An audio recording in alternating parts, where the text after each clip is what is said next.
ثم الرضا عن أبي بكر وعن আসসালামু আলাইকুম ওয়া রাহমাতুল্লাহি ওয়া বারাকাতুহু। আমি মোহাম্মদ সামিউল ইসলাম, হলি কোরআন স্কুলের পক্ষ থেকে আপনাদেরকে স্বাগতম। তো আজকে আর বেশি কথা বলবো না, অনেক সময়টা পার করে ফেলেছি। তো আমরা কিছুক্ষণের মধ্যে ক্লাস শুরু করে দেবো। ক্লাস শুরু করার আগে দুইটি কথা বলবো যে আসলে ইতিপূর্বে তো দুইটি ক্লাস হয়ে গেছে। যে ক্লাস দুটি একটি হয়েছে হরফ পরিস্থিতি আর একটি হয়েছে হরকত পরিস্থিতি। যে আসলে আপনারা হরফ পরিস্থিতি কতটুকু হরফের সাথে পরিচিত হয়েছেন এবং হরকত কতটুকু চিনেছেন, এটা হচ্ছে আমাদের আসল উদ্দেশ্য। যে আপনারা কতটুকু চেনার পর আপনারা কতটুকু ফেস করছেন প্রবলেম, পড়ার পর কতটুকু প্রবলেমে ফেস করছেন, আসলে আমরা কিন্তু জানি না। আমি একটা সাজেস্ট করবো যে আপনারা কায়দা বই নেবেন, প্রত্যেকে একটি করে কায়দা বই নেবেন এবং কায়দা বই নেওয়ার পর আপনারা ইতিপূর্বে যে আমাদের দুটি ক্লাস হয়েছে বা এবং আজকে যে ক্লাসগুলো নিব, এইগুলো শেখার পর আপনারা বাসায় বসে বসে চর্চা করবেন। এবং চর্চা করার সময় যদি আপনারা যদি প্রবলেম ফেস করেন এবং আপনারা যে প্রবলেমগুলো ফেস করবেন আমরা আমাদের পেজে SMS করে জানাবেন, কমেন্ট করবেন না। এবং আপনারা যদি একটি কাজ করতে পারেন যে যে প্রবলেম আপনারা যেগুলো পড়বেন সেগুলো আপনারা একটা রেকর্ড করতে পারেন, রেকর্ড করে আমাদের পেজে দিতে পারেন, মানে পেজে ইনবক্সে দিবেন। তাহলে আমরা আপনারা কি রকম করে উচ্চারণ করতেছেন, আপনাদের কতটুকু উচ্চারণটা শুদ্ধ হয়েছে আমরা দেখতে পাবো এবং পরবর্তীতে আমরা সেই বিষয় নিয়ে আলোচনা করতে পারবো। যদি আপনাদের প্রবলেম হয়ে থাকে তাহলে ওই প্রবলেমগুলি আমরা নোট করে নিয়ে আমরা ওই বিষয় নিয়ে একটি ক্লাস নিব একটি। সো আমি বেশি কিছু কথা বলবো না, এখন আমরা সরাসরি ক্লাস শুরু করে দেব। যে আজকে এখানে দুইটি বিষয় উল্লেখ করা হয়েছে, যে দুটি বিষয় হচ্ছে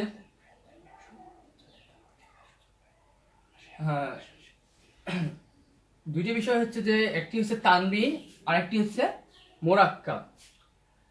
হ্যাঁ, এই দুইটি বিষয় নিয়ে আজকে আলোচনা হবে। আমি ক্লাস শুরু করার আগে একটি রিকোয়েস্ট করব, যে রিকোয়েস্টটি হচ্ছে যে এখনো পেজের মধ্যে অনেকে লাইভে এখনো আসেনি।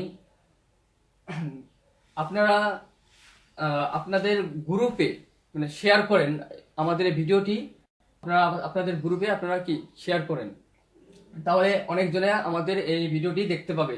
এবং যারা আগের ভিডিওগুলো দেখেনি, নতুন যারা এসেছে তারা আগের ভিডিওগুলো দেখে নেবেন, তাহলে আপনারা বুঝতে পারবেন। আগের দুইটি ক্লাসের সাথে এই আজকের ক্লাসটি কিন্তু সম্পৃক্ত আছে। আজকের ক্লাসটি কিন্তু অনেক ইম্পর্টেন্ট, আপনারা মনোযোগ দিয়ে ক্লাসটি দেখবেন।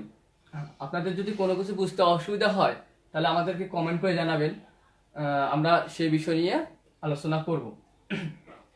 সো প্রথমে আমি ব্ল্যাকবোর্ডে হোয়াইট বোর্ডে আমরা দেখছি তানবিন এবং মোরাক্কাব, এবং আমি প্রথমে একটা টিক চিহ্ন দিয়েছি যে তানবিন নিয়ে প্রথমে আমি আলোচনা করব। প্রথম বিষয়টি হচ্ছে তানবিন। তানবিনটা কি, আমরা তানবিনের সাথে আগে পরিচিত হব।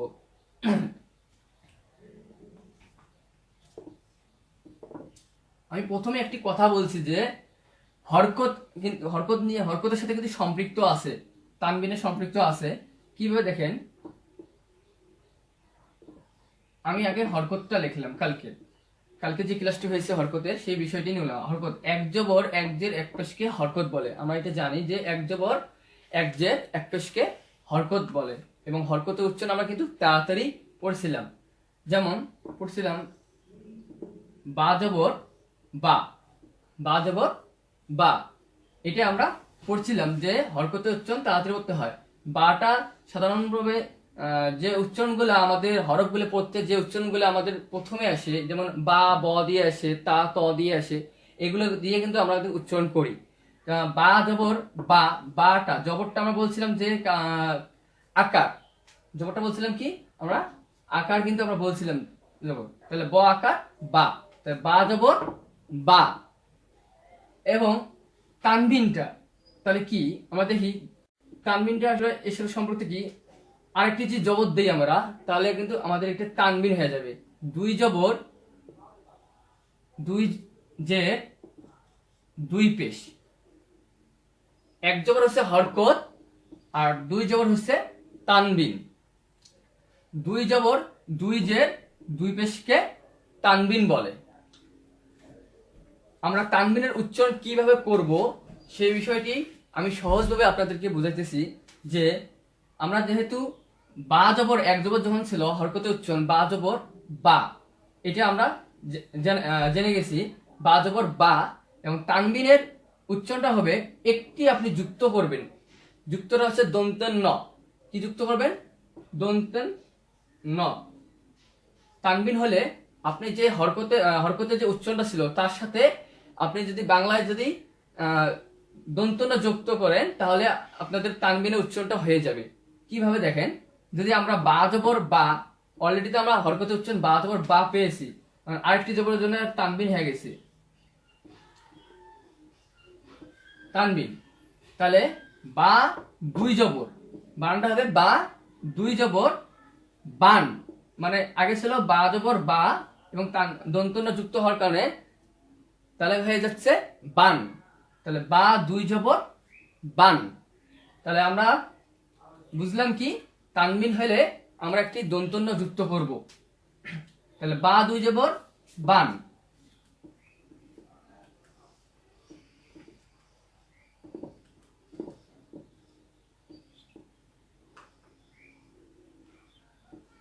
বা দুই জের, তাহলে কি হবে? যদি বাজের হয়তো, যদি বাজের হয় বি, তাহলে বা দুই জের হবে বিন। বা দুই জের বিন।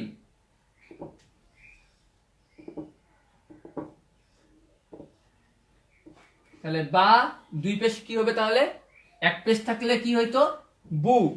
তাহলে আমার দন্তন যে যুক্ত করি দুই পেশ হওয়ার কারণে আমার দন্তন যুক্ত করি, তাহলে কি হবে? বুন। বা দুই পেশ বুন। এগুলো হচ্ছে তানবিনের উচ্চারণ। আর আগে যেগুলো আমরা বলছিলাম সেগুলো হচ্ছে হরকতের উচ্চারণ। তাহলে হরকতের সাথে কিন্তু এটা সম্পৃক্ত আছে। আমরা যদি হরকত যদি না চিনি, তাহলে কিন্তু আমার তানবিনে কিন্তু আমাদের অসুবিধা হবে। তাই আমরা আগে এই জন্য আমরা ধারাবাহিকভাবে কিন্তু আমরা একটি একটি পর্যায়ে আমরা কিন্তু ভিডিওগুলো ছাড়তেছি এবং পর্যায়ক্রমে আমরা শিখেতেছি কোনটার পর কোনটা আসলে আপনাদেরকে বুঝতে সুবিধা হবে। তাহলে বা দুই জবর আমরা পাইলাম কি? বান। বা দুই জের বিন। বা দুই পেশ বুন।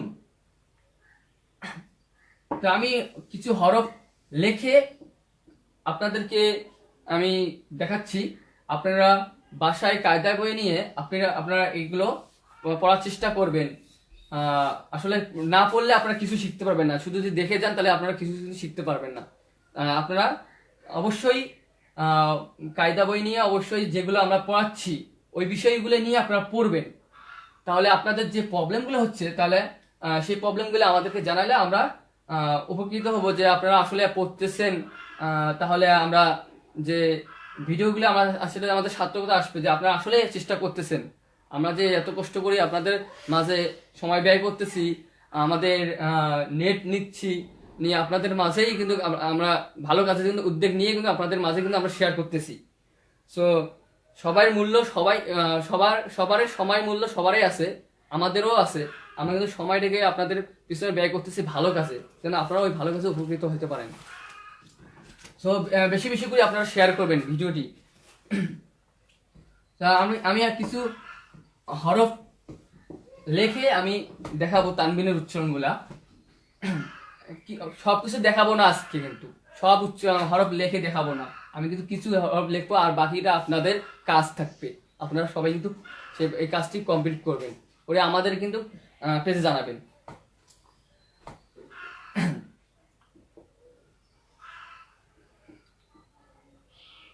আমি এটা দেখলাম, এই হরফটির নাম হচ্ছে মিম।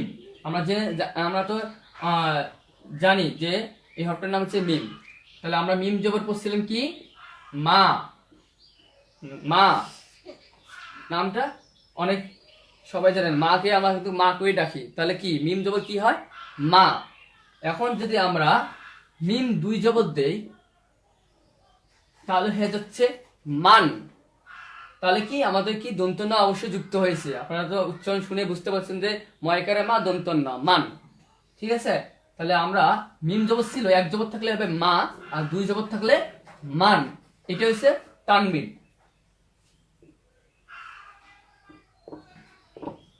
মিম দুই যে মিন, মিম দুই যে মিন।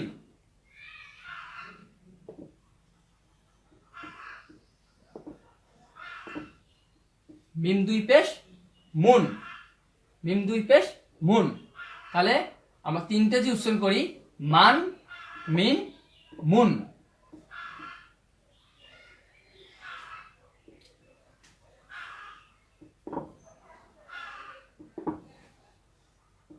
তাহলে আমরা যদি একটু মানে ব্যতিক্রম করে দিয়ে লিখি, তাহলে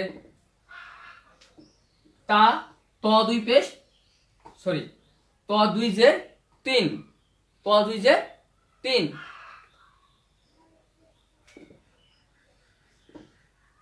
ত দুই পেশ তুন, ত দুই পেশ তুন।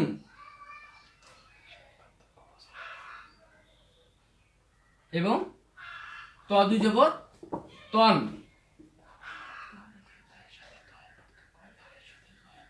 তাহলে আমরা দেখলাম কি, ত দুই যে তিন, ত দুই পেশ তুন, ত দুই জবর তন।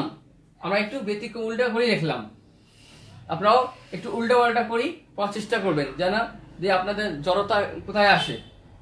এখন ত এবং তা দুইটাই কিন্তু বাংলায় কিন্তু ত আসে। আমরা কিন্তু এর আগে প্রথম ক্লাসে হরফ পরিচিতি বলে দিছে হাফেজ মোহাম্মদ আলিম নাসিক, যে ত এবং তার পার্থক্য এবং র, দাল এগুলোর পার্থক্য এর আগে হরফ পরিস্থিতির মধ্যেই বলছে। সো আমি এই বিষয় নিয়ে বেশি বলবো না, আপনারা পার্থক্য, আমি কিছু জিনিস পার্থক্য দেখাবো। যেমন ত, ত বাংলা এসে ত দিয়ে, এবং তাও আসে, তাও আসে কিন্তু বাংলায় ত দিয়ে, ঠিক আছে। এখন তা এবং তর মধ্যে পার্থক্য, উচ্চারণের পার্থক্য অবশ্যই আছে। ত এবং তার মধ্যে উচ্চারণের পার্থক্য কিভাবে আছে দেখেন, যে আমরা ত দুই জবর তন উচ্চারণ করলাম, আমরা কিন্তু এর আগে ত জবর ত, আমরা কিন্তু বলছিলাম যে জবর হলে যে আকার উচ্চারণ হয়, জবর হলে কি হয়, আকার উচ্চারণ হয়। যেমন আমরা যদি তা জবর তা বলি, তাহলে আমরা কিন্তু আকার পাচ্ছি, ত আকার তা। আর ত জবর যদি ত বলি, তাহলে কিন্তু আমরা আকার পাচ্ছি না, আমরা কিন্তু আকার পাচ্ছি না, আমরা কিন্তু ত। আমরা আসলে একটি জিনিস মাথায় রাখবেন, যে আলিফ বা তা সা যখন আপনি যখন হরফগুলো পড়বেন, তখনই কিন্তু আপনি পার্থক্যগুলো বুঝতে পারবেন। কখন কিভাবে বুঝতে পারবেন দেখেন, আপনি যেন ত উচ্চারণ করি, দেখেন ত শুরুটায় আসে কিন্তু ত দিয়ে উচ্চারণ। যেমন যে র, র উচ্চারণ যদি করেন র দিয়ে আসে, যেমন র জবর র, রা হবে না কিন্তু, র জবর র। গইন জবর গ, আমরা যে গইন দিয়ে উচ্চারণ করছি, গ দিয়ে উচ্চারণ করতেছি, তাহলে গইন জবর গ, ঠিক আছে, গা হচ্ছে না কিন্তু। আমরা কিন্তু যখন আলিফ থেকে ইয়া পর্যন্ত পড়বো, তখনই আমরা কিন্তু একটু যদি আমরা চিন্তা করি, আমরা নিজে নিজে যদি চিন্তা করি যে উচ্চারণগুলা আমরা বলতেছি যে মুখ দিয়ে, আলিফ বা তা সা জিম হা খ, এই যে খ আসলো, এই যে খটা আমরা উচ্চারণ করতেছি আমরা খ দিয়ে, তাহলে খ জবর খয়ে হবে। তো দাল জাল র, রটা উচ্চারণ করতেছি র দিয়ে, তো রয়ে হবে। স দদ, আমরা যে দদের উচ্চারণ আবার দেখেন, দাল জবর দা, আবার দদ জবর দা হবে না কিন্তু দ। তাহলে কিন্তু পার্থক্য কিন্তু অবশ্যই, বাংলায় কিন্তু দুইটাই দ দিয়ে উচ্চারণ হচ্ছে। তাহলে কিন্তু আমাদেরকে নিজে নিজে কিন্তু কিছু জিনিস পার্থক্য, অলরেডি আমাদেরকে এই জিনিস পার্থক্য বুঝাইছে, আমি তারপর এই বিষয় নিয়ে বেশি বলতেছি না। তাহলে আমি কয়েকটা পার্থক্য বলবো, এইটুকু আপনার মাথায় রাখবেন, যে যেমন ত আর তা এরকম কিছু সামঞ্জস্য কিছু অক্ষর আছে, যে ত উচ্চারণ তা দুই জবর হয়ে যায় টান,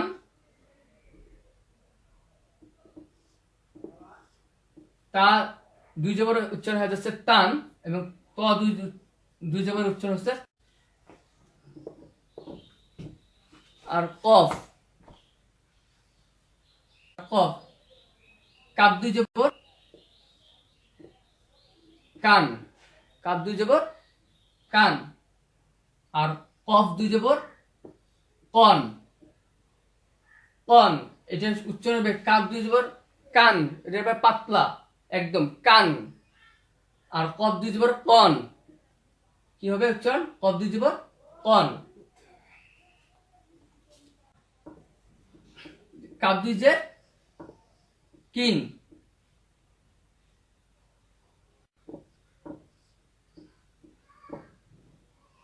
কফ দুই জের তিন, কফ দুই জের তিন।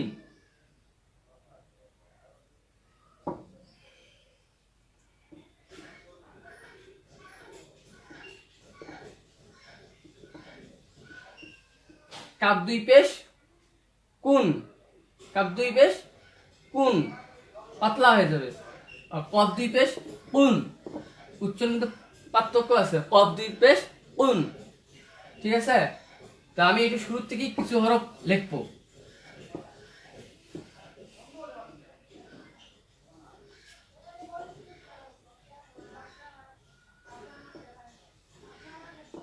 আমরা বার উচ্চারণ দেখছি।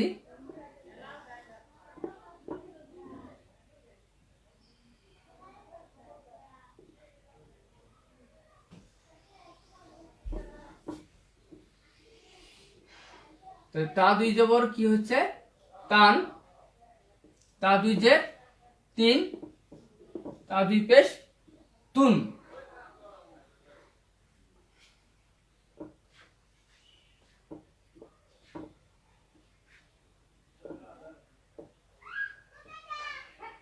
আমরা কিন্তু তা এবং তর পার্থক্য বলেছি। এখন আসলাম সা,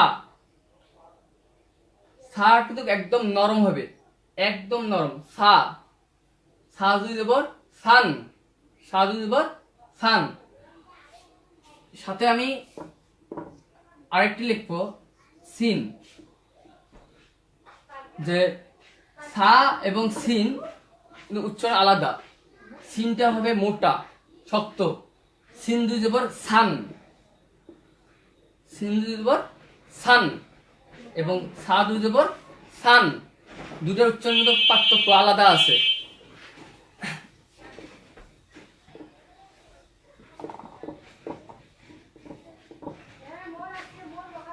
সা দুই দে সিন, সা দুই দে সিন,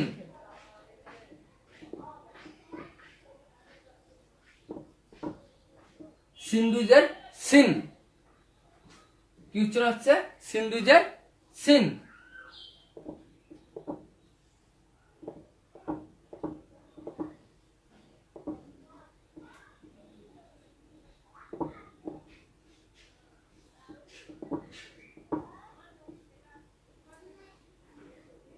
তাহলে সা দুই পেশ কি হবে? সুন, নরম হবে। সা দুই পেশ সুন, সিন দুই পেশ সুন, সিন দুই পেশ কি হবে? সুন। তাহলে এগুলো কিসের উচ্চারণ শিখলাম? তানবিনের উচ্চারণ। তাহলে আপনারা এইভাবে সবগুলো তানবিনের উচ্চারণ আপনারা বাসায় প্র্যাকটিস করবেন।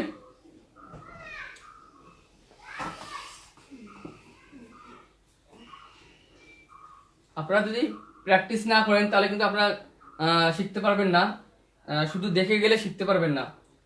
সো আপনারা অবশ্যই বিষয়গুলো দেখবেন, যে যেগুলো প্রবলেম হয় আমাদের তো ভিডিও থেকে যাচ্ছে, পেজের মধ্যে তো থাকতেছে, যেগুলো প্রবলেম হচ্ছে, বোঝার কষ্ট হচ্ছে, আবার ভিডিওটি আরেকবার করে দেখে নেবেন এবং দেখে দেখে চেষ্টা করবেন, এবং আপনারা বাসায় অবশ্যই পড়বেন, পড়ে আমাদেরকে জানাবেন কি রকম আপনারা বুঝতে পেরেছেন। সো তানবিন আমরা আজকে এতটুকুই দেখালাম। আপনারা তানবিনের উচ্চারণগুলো বাসা বাসায় এইভাবে প্র্যাকটিস করবেন। এখন আমি যাব মুরাক্কাবে। মুরাক্কাব, মুরাক্কাব অর্থ হচ্ছে সংযুক্ত করা বা মিলানো। তো আমি একটি হরফ লিখে দেখাচ্ছি, যে আমি দুইটি হরফ লিখছি, বা এবং বা, আলাদা আলাদাভাবে লিখছি। তা এই দুইটি হরফকে যখন আমরা মিলাইয়া লিখবো বা এটাকে আমি যদি একটি সংজ্ঞা হিসেবে বলি যে একটি হরফকে আরেকটি হরফের সঙ্গে মিলাইয়া লেখাকে বলে মুরাক্কাব। একটি হরফকে আরেকটি হরফের সঙ্গে মিলাইয়া লেখাকে বলে মুরাক্কাব। হ্যাঁ, একটু জিনিস খেয়াল রাখবেন যে মুরাক্কাব করার সময় কিন্তু হরফের ডাইনের মাথাটুকু থাকে। যেমন দেখেন এই বাটা কিন্তু দুইটা মাথা, মানে দুইটা দাঁত, আমরা বলতে পারি এটা দাঁত, এটা একটা দাঁত, এটা একটা দাঁত। আমরা শুধু ডান দিকের মাথাটুকু নিব মুরাক্কাব করার সময়। যখন একটি হরফের সঙ্গে আরেকটি হরফ যখন মিলাইয়া লিখবো তখন কিন্তু আমাদের শুধু হরফের শুধু মাথাটুকু করে কিন্তু থাকবে, আর পুরোপুরি যেগুলো আমরা দেখেছি ওগুলো থাকবে না। যেমন দেখেন আমি বা সাথে বা যদি আমি মিলাইয়া লিখি, আমি ডাইনের মাথাটুকু নিয়ে লিখবো, দেখেন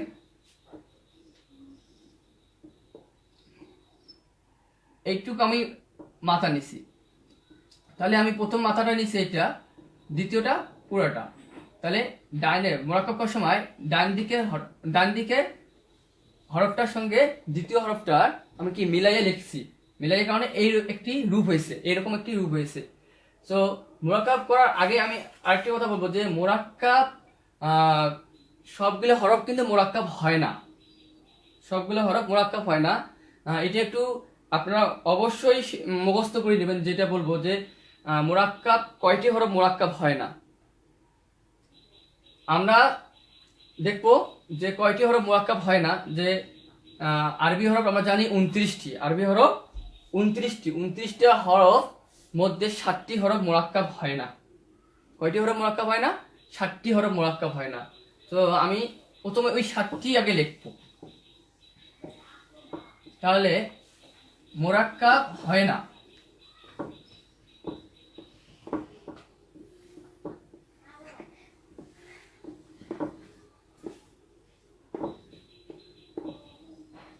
মুরাক্কাব হয় না 7টি হরফ। মুরাক্কাব হয় না কয়টি? 7টি। এই 7টি আপনারা অবশ্যই মুখস্থ করবেন এবং নোট ডাউন করে নেবেন। আমি এই 7টি লিখে দিচ্ছি।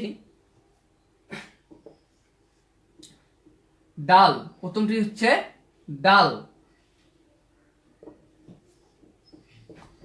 দ্বিতীয়টি হচ্ছে জাল, দ্বিতীয়টি হচ্ছে কি জাল, তারপরেরটি হচ্ছে র, তারপরেরটি হচ্ছে ঝা,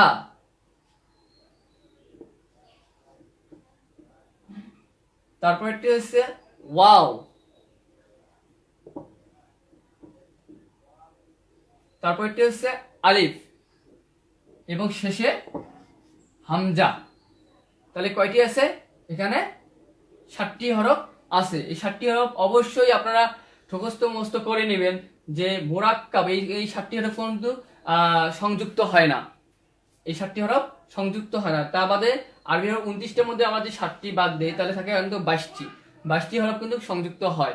কিন্তু এখানে একটি যে আপনারা বলতে পারেন যে কিভাবে মুরাক্কাব হয় না, আমি লিখলাম ধরেন বার সাথে দাল লিখলাম, বার সাথে দাল মুরাক্কাব হয়েছে, মানে কি এই 7টা বাদে কিন্তু 22টি হরফ কিন্তু মুরাক্কাব হয়। 7টি বাদে কি 22টি হরফ মুরাক্কাব হয়।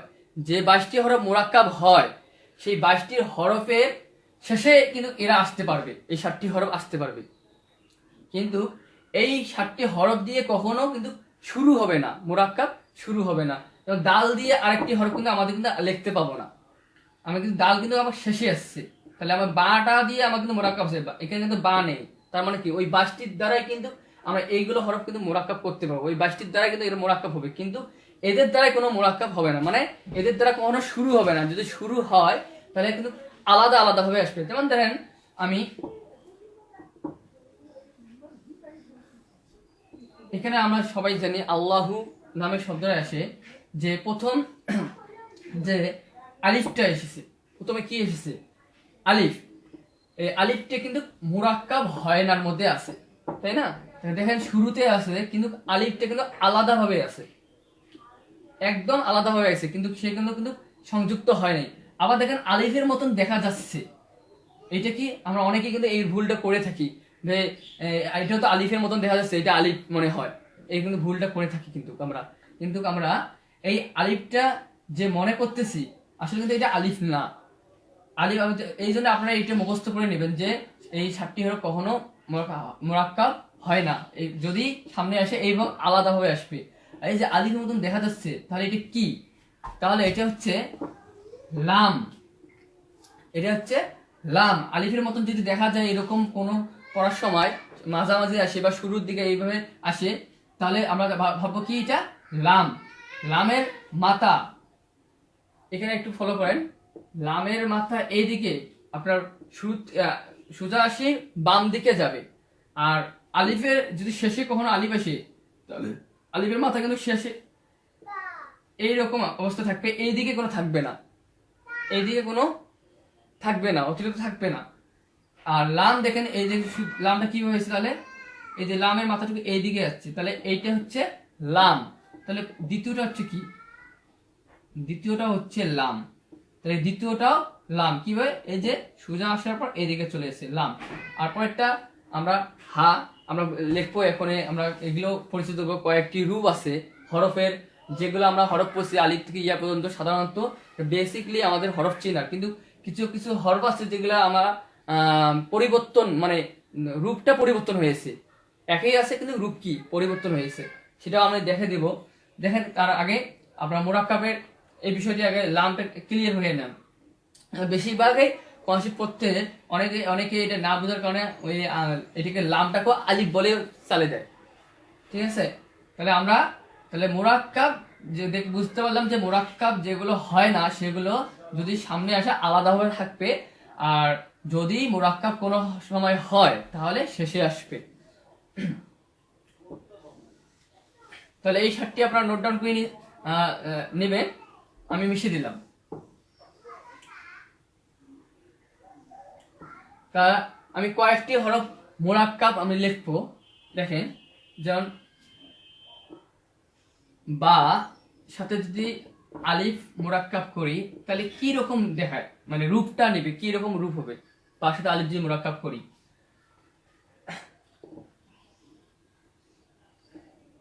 দেখেন, তাহলে আমরা প্রথমে জানতে পারছি যে 7টির মধ্যে আলিফ একটি মুরাক্কাব হয় না, সে আলিফটা কিন্তু দেখেন শেষে আসছে। ঠিক আছে, বার সাথে বায়ের আমি বলছিলাম কি শুধু ডান দিকের মাথাটুকু নিয়ে কিন্তু মুরাক্কাব হবে। আমরা কিন্তু শুধু ডান দিকের মাথাটুকু নিয়েছি, ডান দিকের মাথাটুকু নিয়ে কিন্তু আমরা মুরাক্কাব পেয়েছি। দেখেন, তাহলে আমরা বার সাথে আলিফ মুরাক্কাব করলে কি রকম রূপ হয়, যে বা সাথে আলিফ এই রূপটি হবে বা আলিফ। এবং সোয়াদ আমি লিখলাম কি এটা সোয়াদ।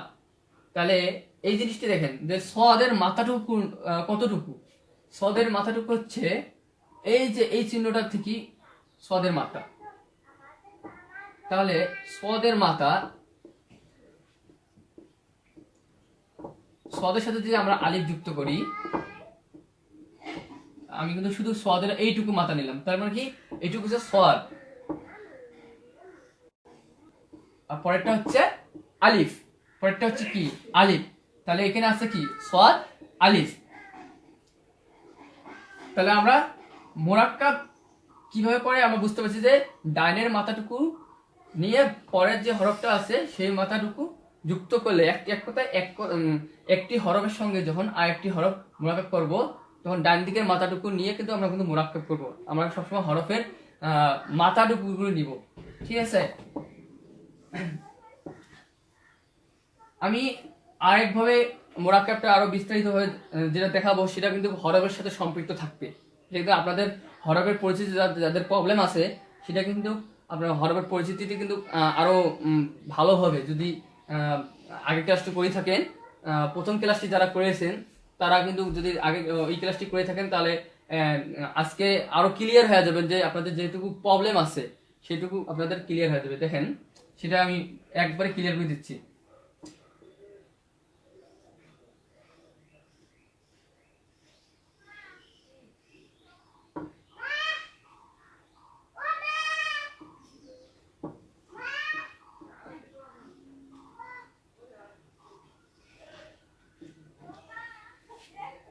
এখানে আমি একটি মুরাক্কাব বড় একটি মোরাক্কাব একটা অনেকগুলো হরফের মোরাক্কাব আমি লিখছি, যে এখানে কি লিখছি সেটা হচ্ছে আমি তো প্রথমে বলছি যে একটি মাথা, যে এখানে বাটা লেখার সময় বলছিলাম এখানে দুইটি মাথা আছে, মানে আমরা কি দুইটা দাঁত বলি, যদি বলি একটা দাঁত এখানে একটা দাঁত, তো দুইটা দাঁত আছে।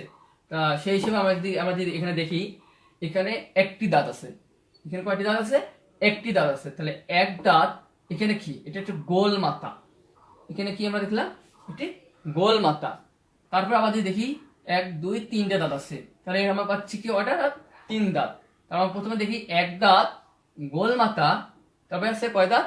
3 দাঁত। আমরা যে সদ লিখেছি এটা সদের মাথা, কিসের মাথা? সদের মাথা। পরেরটি তো একদম বোঝাই যাচ্ছে, ত লেখাই আছে। সো এক দাঁত গোল মাথা, 3 দাঁত সদ এর মাথা ত। আমরা এটা এই ভাষায় আমরা বলতে পারি, একটা বাক্য, একটা কবিতার মতন করে বলতে পারি, বা ছোট বাচ্চারা এইভাবে বলে, এক দাঁত গোল মাথা 3 দাঁত সদের মাথা ত, এইভাবে মুখস্থ করে যাতে সুবিধার জন্য। সো আমরা ওইভাবে বললাম যে এক দাঁত গোল মাথা 3 দাঁত সদের মাথা ত। এখন আমরা এক দাঁত দিয়ে কয়টি হরফ হয় মোরাক্কাব তো আমরা এখানে লিখেছি, কয়টি একবারে লিখেছি, কিন্তু এই একটা দাঁত দিয়ে আমরা কয়টি হরফ পাবো? আমরা কিন্তু হরফের পরিস্থিতিটা খুবই ইম্পর্টেন্ট। আমরা যে হরফ যদি না চিনি পরবর্তীতে কিন্তু আমাদের প্রবলেমে পড়তে হবে। সো আমরা আগের ক্লাসের বিস্তারিত কিছু এখানেও হয়ে যাচ্ছে, মোরাক্কাবের মধ্যে আপনারা আগের ক্লাসও পেয়ে যাচ্ছেন। তাই বলছি যে আপনারা একটু মনোযোগ দিয়ে দেখেন, এবং যারা এখনো ভিডিওটি শেয়ার করেন নেই অবশ্যই শেয়ার করেন, আপনাদের বন্ধুদেরকে ইনভাইট করবেন। সব সময় আপনার পেজে ঢুকে আপনাদের বন্ধুদেরকে ইনভাইট করবেন, যারা আপনাদের বন্ধুরা এইগুলো শিখতে পারে, এবং যারা নতুন তারা আগের ভিডিওগুলো দেখে নেবেন। সো দেখেন, আমি এক দাঁত দিয়ে কয়টি হরফ পাবো সেটা আমি লিখতেছি। তাহলে আমি এক দাঁত লিখলাম, এক দাঁত দিয়ে 5টি হরফ পাবো, এক দাঁত দিয়ে 5টি হরফ পাবো। কি কি? বা, তা, সা, নুন, ইয়া। তাহলে কি কি আছে? বা, তা, সা, নুন, ইয়া। এখন আমরা জানতে পারলাম এক দাঁত দিয়ে 5টি হরফ হয়। এখন কিভাবে হয় সেটা আমরা দেখবো। আমরা এই যে এক দাঁতের উপরে আমরা জিনিসটাকে আমরা করে দেখাবো আপনাকে, আপনারা দেখবেন যে কিভাবে এক দাঁতের উপর 5টি হরফ হবে। দেখেন, তাহলে আমরা জানি বার নিচে 1 নোক্তা, আমরা বা 1 ফোঁটা বলতে পারি, আরবিতে বলে হয় নোক্তা। আমরা বলি কি, বার নিচে 1 নোক্তা, তার উপরে 2 নোক্তা, সার উপরে 3 নোক্তা, নুনের উপর 1 নোক্তা, ইয়ার নিচে 2 নোক্তা। সো আমরা এখন এখানে দেখাবো কিভাবে হয়। তাহলে এক দাঁতের নিচে যদি আমরা 1 নোক্তা দেই তাহলে সেটা হয়ে যাবে বা। তাহলে কি, এক দাঁতের নিচে 1 নোক্তা দিলে কি হয়? বা, কারণ বার নিচে 1 নোক্তা। আবার আমরা এক দাঁতের নিচে 2 নোক্তা দিলে কি হবে? তাহলে আমরা তাহলে কিসের কার নিচে 2 নোক্তা আছে? ইয়ার নিচে 2 নোক্তা আছে। তাহলে আমরা দেখতে পাচ্ছি যে ইয়ার নিচে 2 নোক্তা আছে, তাহলে এক দাঁতের নিচে 2 নোক্তা দিলে হবে ইয়া। এখন এই 2টে নোক্তা যদি না থাকে, মনে মনে ধরলাম এই 2টে নোক্তা নেই, তাহলে এক দাঁতের উপর 1 নোক্তা দিলে কি হবে? নুন। এক দাঁতের উপর 1 নোক্তা দিলে কি হবে?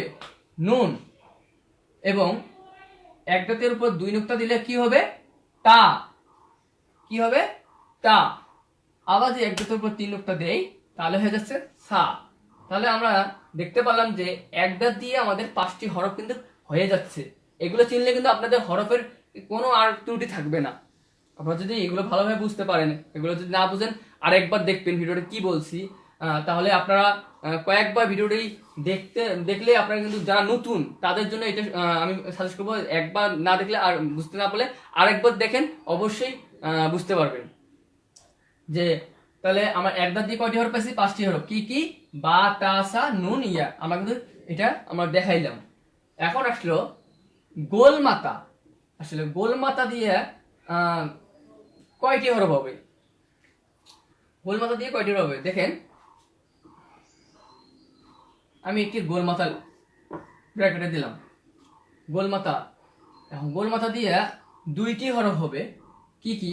আমার তো মোরাক্কাবে বলছি যে এটা কিন্তু মোরাক্কাব ভাষার ডাইনের মাথাটুকু নিয়ে লিখি, আমাদের তাহলে এটা আমাদের শুধু মাথাটুকু নিচ্ছি কিন্তু মোরাক্কাবে, তাহলে আমরা এখানে পরিপূর্ণভাবে লিখবো।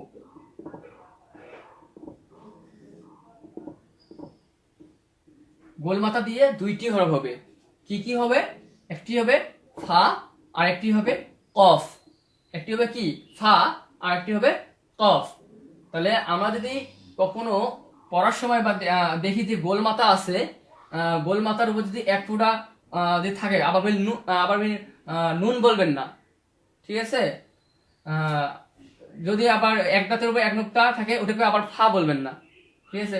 কিন্তু ফার উপরও এক নোক্তা, নুনের উপরও এক নোক্তা। তাহলে আমরা বুঝতে পারবো কোথায় গোল মাথার উপরে যদি এক নোক্তা থাকে তাহলে আমরা কি বলবো? ফা। গোল মাথার উপর যদি এক নোক্তা থাকে তাহলে বলবো ফা, আর যদি 2 নোক্তা থাকে তাহলে বলবো কফ। তাহলে কি বলবো? কফ। তাহলে আমরা গোল মাথা দিয়ে আমরা বুঝতে পেরেছি কি কি আসে। গোল মাথাতে 2টি হরফ, একটি হচ্ছে ফা আর একটি হচ্ছে কফ। এখন আমরা এক দাঁত দিয়ে তো অবশ্যই আমার 5টি হরফ পেয়েছি, তাহলে এখানে 3টে দাঁত আছে, তাই এখানে একটা দাঁত দিয়ে আবার দেখাতে যাচ্ছি না, কারণ আমরা 3 দাঁত দিয়ে কি হয় আমরা দেখবো। তাহলে আমি এখানে 3টে দাঁত দিলাম। এখন 3 দাঁত দিয়েও 2টি হরফ হয়। 3 দাঁত দিয়েও 2টি হরফ হয়। কি কি? একটি হচ্ছে সিন আর একটি হচ্ছে শিন। একটি হচ্ছে সিন আর একটি হচ্ছে শিন। তাহলে আমরা এই যে মাথা এক দাঁত, 2 দাঁত, 3 দাঁত আমরা যেটা মিশিয়ে দেই, আমরা এটা পেয়ে গেলাম। তাহলে ওইটুকুই মাথা কিন্তু এখানে আছে। তাহলে আমরা যদি এরকম দেখি 3 দাঁত থাকে, তাহলে আমরা ভাববো এটা কি? সিন। তাহলে ভাববো কি এটা? সিন। তাহলে এটা কি অবস্থায় আছে? সিন অবস্থায় বর্তমানে আছে। তাহলে বর্তমান কি অবস্থায় আছে? সিন অবস্থায় আছে। যদি আমরা এখন ওই সিনের উপর যদি 3টা নোক্তা দেই তাহলে হবে শিন। তাহলে কি হয়ে যাচ্ছে? শিন। আমি এগুলো মিশিয়ে দিলাম, আপনারা পরবর্তী দেখে যদি না বুঝেন পরবর্তী দেখবেন। এখন আমরা এইটুকু পেয়েছি, এখন এইটুকু বাকি আছে। দেখেন এটা কি অবস্থায় আছে? আমরা তো আগে বলছি এক দাঁত গোল মাথা, 3 দাঁত সদের মাথা বলেই আগে দিয়েছি যে সদের মাথা। সো আমরা সদের মাথাটুকু লিখলাম। সদের মাথা দিয়ে কয়টি হরফ হবে? সদের মাথা দিয়ে 3টি হরফ হবে। সদের মাথা দিয়ে 3টি হরফ হবে। কি কি হবে? সরি, সদের মাথা দিয়ে 2টি হরফ হবে। কি কি হবে? একটি হচ্ছে সোয়াদ